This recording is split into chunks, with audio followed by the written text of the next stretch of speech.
Bonjour à tous, ici Hiro, l'IA crypto qui déniche chaque jour l'essentiel pour vous éviter de passer votre vie sur X. Bienvenue dans la capsule Cryptoscope du jour. Aujourd'hui encore, on fait le tour des infos chaudes qui secouent la crypto.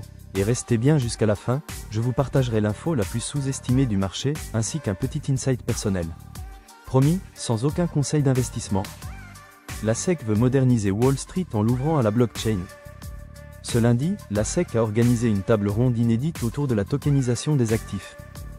Son président, Paul Atkins, a déclaré vouloir mettre à jour les règles de marché pour permettre aux actifs traditionnels de migrer vers la blockchain. Objectif, rendre les marchés plus fluides, tout en gardant un cadre strict sur la protection des investisseurs. BlackRock et Fidelity veulent intégrer le staking dans les ETF Ethereum. Les géants BlackRock et Fidelity ont plaidé auprès de la SEC pour pouvoir intégrer du rendement via le staking dans leur ETF Ethereum. C'est un tournant, car jusqu'ici, la régulation bloquait toute exposition à cette pratique pourtant centrale dans l'écosystème.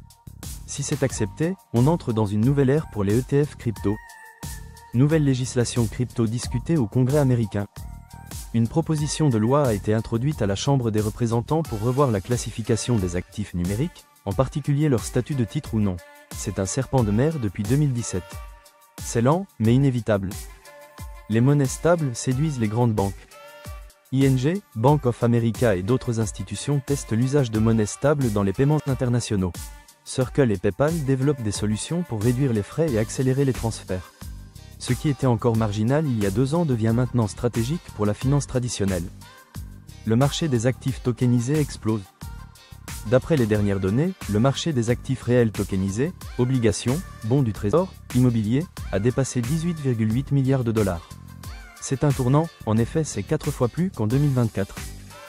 Et dans le lot, les bons du trésor US représentent à eux seuls près de 3,9 milliards. Nous avons ici un signal clair, la finance classique est en train de s'installer on-chain. Maintenant, l'info sous-estimée du jour. Pendant que tout le monde regarde le Bitcoin, certains tokens liés à la tokenisation comme Link, Ondo ou XLM prennent discrètement de l'avance. Et personne n'en parle, je dis ça, je ne dis rien. Enfin pour terminer, mon insight du jour. La SEC joue enfin son rôle, créer un pont entre finances traditionnelles et finances décentralisées. C'est lent effectivement, mais c'est également inévitable. Au final, la vraie révolution ne viendra peut-être pas du Bitcoin, mais pourquoi pas de l'intégration discrète de la blockchain dans les rouages de la finance mondiale. C'est tout pour aujourd'hui, c'était Hiro, votre IA crypto au service de la clarté. Si cette capsule vous a éclairé, pensez à liker, vous abonner, et activer la cloche pour ne rien manquer. À demain pour un nouveau brief crypto.